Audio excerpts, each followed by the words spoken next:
कौन कहती तो नहीं करी परा वही से तो बुलाए नहीं होती यही। अम्मा भागवत में स्वामी जी कहते जो को तुमका सबसे ज्यादा परेशान करत होए ओ खेत में तनी सेवा करा कि वो तुम्हारे बस में हुई जाए। कहेरी मैं तोखा कभी परेशान की न हो यही तरह अपने आसपास देख ले सबकी सासें कितना उनका सुनौती गाड़ी कितनी बातें सुनौती। मैं तोखा कबहू कुछ कहा थी बताओ कबहू तोखा कुछ कहा थी मैं? हाँ अब ना बोलनी करी यह तोर महतारी बाप सिखाइन कि सास बरबरात रहा कुकुरस भूकत रहा और तू ना बोलेस कुछ।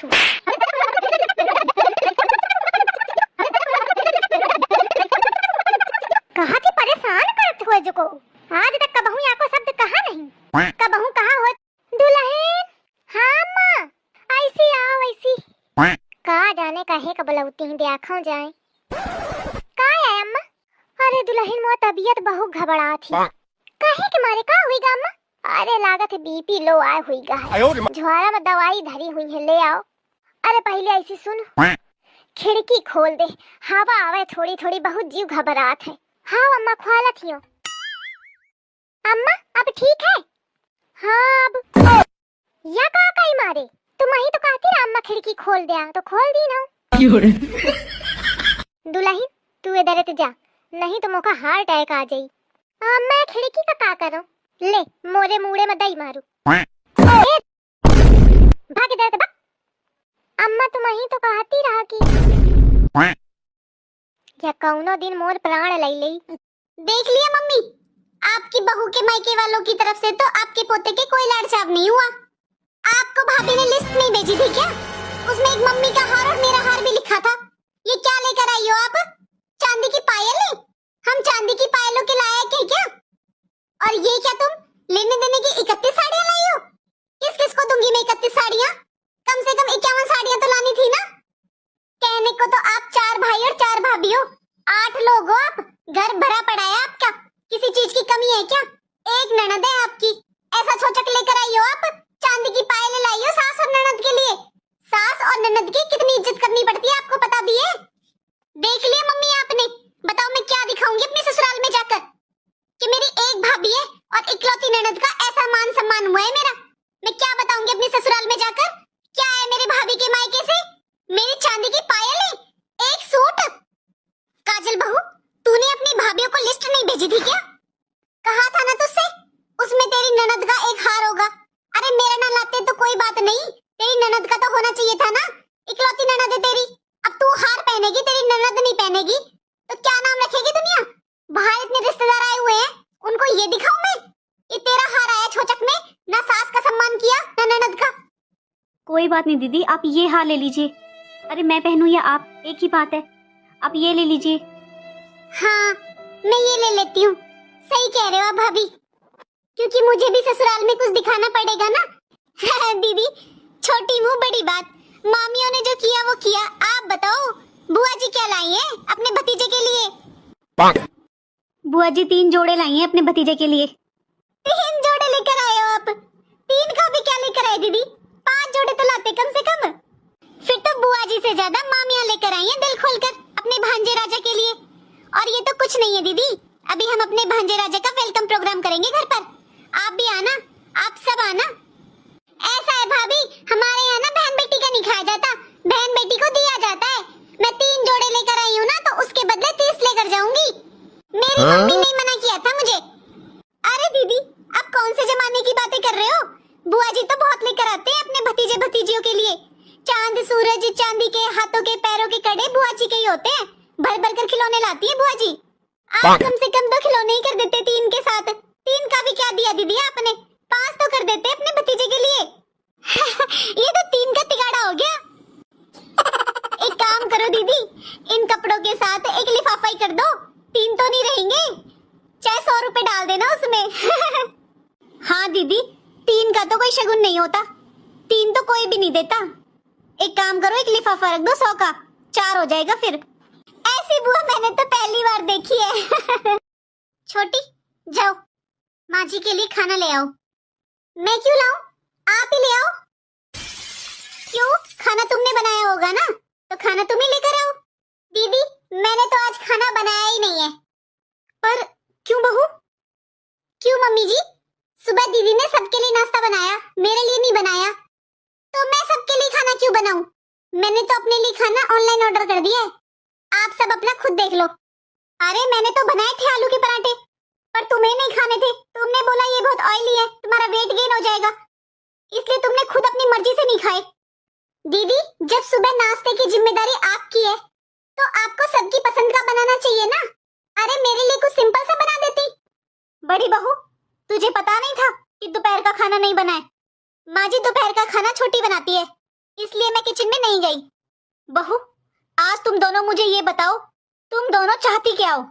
बहुत दिन हो गई मुझे तुम दोनों को देखते देखते, आज फैसला हो ही जाए। मुझे बताओ तुम दोनों क्या चाहती हो? मम्मी जी, मैं जिठानी जी के साथ नहीं रहना चाहती, और माँ जी, मैं तो अब इस देवरानी की शक्ल भी देखना नहीं चाहती। अरे नहीं देखना चाहती हो ना शक्ल, तो निकल जाओ घर से बाहर। मैं क्यों निकलूं? मैं तो यहीं पर रहूंगी। बहू, मैं समझ गई कि तुम दोनों अलग होना चाहती हो, और वैसे भी रोज रोज के तुम्हारे झगड़ों से घर का माहौल खराब हो रहा है। ठीक है, तो आज से तुम दोनों अलग अलग हो जाओ, और बचे हम दो जन, मैं और तुम्हारे ससुर जी। 6 महीने हम बड़े बेटे के साथ रहेंगे और 6 महीने छोटे बेटे के साथ। क्यों बड़ी बहू, कर देगी ना 6 महीने हमारी सेवा? हाँ माँ जी, मैं 6 महीने आपकी सेवा बहुत अच्छे से करूंगी। मम्मी जी, मैं भी आपकी 6 महीने बहुत अच्छे से सेवा करूंगी। तो छोटी, अपना सामान पैक कर और निकल घर से बाहर, क्योंकि माँ जी ये घर मुझे ही देंगी। मैंने अकेले ने 5 साल माँ जी की सेवा की है। बहू, शायद तुम दोनों को गलतफहमी हो गई है। मैं तुम्हारी गलतफहमी दूर करती हूँ कि ये घर मैं किसी को नहीं देने वाली, क्योंकि ये घर मैंने और तुम्हारे ससुर जी ने बहुत मेहनत से बनाया है। तो ये घर तो हमारा हुआ, तो इस घर में तो बहू मैं और तुम्हारे ससुर जी रहेंगे। अब तुम दोनों मिलकर फैसला कर लो कि 6 महीने पहले हमारे साथ कौन रहेगा। पहले बड़ी बहू तुम रहोगी या छोटी बहू तुम, और बाकी के 6 महीने तुम अपना बंदोबस्त खुद करो। खुद देखो कहाँ रहोगी, कैसे रहोगी, कैसे मैनेज करोगी। हमारी कोई जिम्मेदारी नहीं है। जिसे 6 महीने हमारे साथ रहना है वो पहले बता दो। ये घर है हमारा, तो हम तो इस घर से कहीं जाएंगे नहीं। जाओगी तुम दोनों, एक साथ रह सकती हो, मिलजुल कर रह सकती हो तो इस घर में रहो, वरना अपने अपने ठिकाने देख लो। मम्मी जी, मुझे अलग नहीं होना, मुझे तो यहीं पर रहना है। माँ जी, मुझे तो कभी से अलग होना ही नहीं। ये रोटी तो जली हुई है। बहू, अरे बस बस, कोई बात नहीं, इतनी भी नहीं जली हुई है। हाँ जी मम्मी, आपने बुलाया? कुछ चाहिए था क्या? बेटा, एक चम्मच चाहिए थी, इसलिए बुलाया था। पापा जी, मैं भूल गई थी, अभी लेकर आई। जी, आपने बोलने क्यों नहीं दिया? रोटी जली हुई है। सारा दिन तो भागा दौड़ी करते हो, फिर ये जली रोटी खाओगे? अरे मैं बना देती हूँ, मैं ऐसी रोटी नहीं खाने दूंगी। रेखा जी, मुझे कोई परेशानी नहीं है, मैं आराम से खा लूंगा। जी, मेरी तो ये समझ में नहीं आ रहा है, आपने मुझे बोलने क्यों नहीं दिया? ये क्या स्वाद आ रही है आपको जली हुई रोटियां? अरे थोड़ी सी तो जली है, बाकी तो बिल्कुल ठीक है। और हर रोज थोड़ी ना जली हुई रोटी बनाती है बहू। देखिए जी, ये और आशु ऐसी रोटी खाएंगे क्या? आपको देकर के ये जैसी ये सारा दिन कमाते हो, रात को 2 रोटी खाने के लिए, और वो भी जली हुई खाओ। रेखा जी, तुम भी जानती हो कि अगर तुम बहू से कहोगी कि रोटी जल चुकी है तो वो दूसरी बना देगी। हाँ तो अच्छी बात है ना। अरे जब तक मैं उसे गलती के बारे में बताऊंगी नहीं, तो वो गलती में सुधार कैसे करेगी? आप मत बोलो, मुझे तो बोलने दो ना। रेखा जी, बहू ने जानबूझकर तो जली हुई रोटी बनाई नहीं होगी। मेरी तो कोई सुनता ही नहीं है। रेखा जी, तुम्हें याद है जब आशु छोटा था तो एक बार तुमने बड़ी मेहनत से हलवा बनाया था, और तुमसे गलती से उस हलवे में मीठा ज्यादा पड़ गया था, और मेरी माँ ने तुमसे बस इतनी सी बात कही थी, इसमें मीठा ज्यादा है, मैं नहीं खाऊंगी। तुम्हें उस टाइम कितना बुरा लगा था इस बात का, और तुमने मुझसे बस एक ही बात कही थी कि माँ जी को तुम्हारी मेहनत दिखाई नहीं दी, बस हलवे में मीठा ज्यादा लगा है। बस इसीलिए मैंने तुम्हें बहू से कुछ नहीं कहने दिया। अरे जली हुई रोटी तो खाई जा सकती है रेखा जी, लेकिन अगर गुस्से में तुमने बहू से कोई जले हुए शब्द बोल दिए ना, तो वो बहू सहन नहीं कर पाएगी। रिश्तों में प्यार बना रहे, इसके लिए कभी कभी हमें एक दूसरे की गलतियों को छुपाना भी चाहिए। हर वक्त एक दूसरे में बुराई निकालना अच्छी बात तो नहीं है। मेरे पिताजी कहते थे, लोग एक गलती के पीछे सारी अच्छाइयां भूल जाते हैं। Mummy good morning. उठ गया मजनू तू? तू ब्रह्मांड का पहला ऐसा पति है जो अपनी बीवी से पहले उठता है। क्या हो गया मम्मी, सुबह सुबह क्यों गुस्सा कर रही हो? तेरे पापा आज सुबह बहुत नाराज होकर गए हैं। बेटा, क्या तेरी बहू का फर्ज नहीं बनता कि सुबह उठकर सास ससुर को चाय बना कर दे? ठीक है मम्मी, मैं बोलता हूँ उसको। अरे बेटा, अगर तू बोलता तो आज ये दिन देखना ना पड़ता। मम्मी प्लीज थोड़ा धीरे बोलो, वो सो रही है। अरे आज पता चला तू कितना बड़ा मजनू है। उसके सोने में खलल ना पड़े इसलिए मैं धीरे बोलूं। अरे मम्मी उसकी नींद बहुत कच्ची है, टूट गई तो? तेरे पापा को बिल्कुल पसंद नहीं आ रहे हैं तेरी बीवी के लक्षण।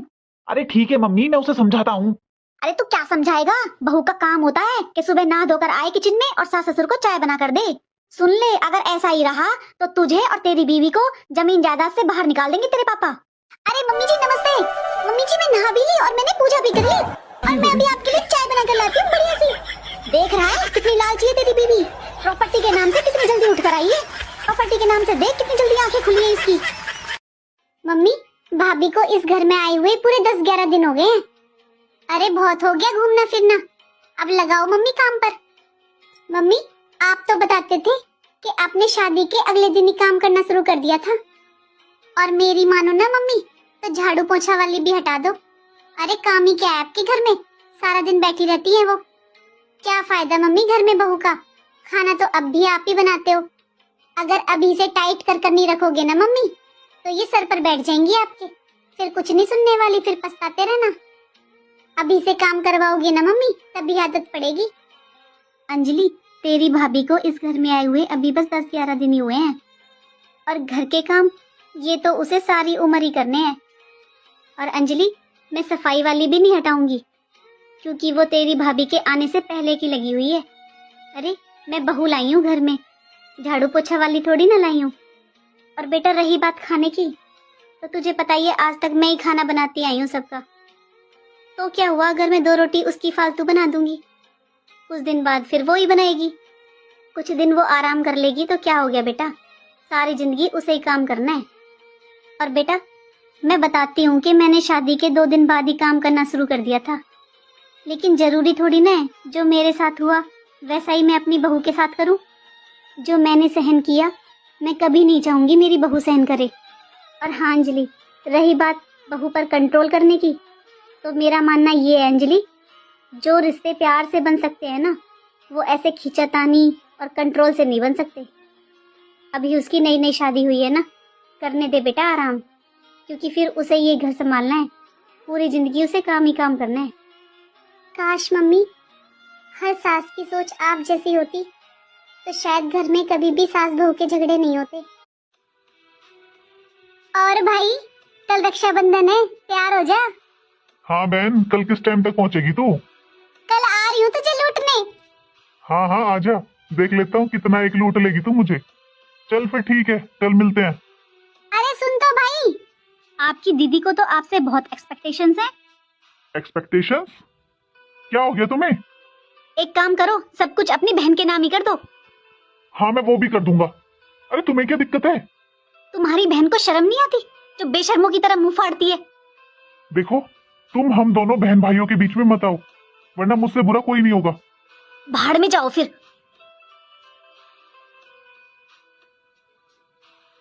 ले बहन। अरे कितने हैं ये? पूरे 11,000 हैं। 11,000? इसका मतलब खूब अच्छा कमा रहा है तो। भाई ऐसे ही दिन दुगनी रात चुगनी कर। और ये ले, ये मेरी तरफ से तेरी राखी का गिफ्ट।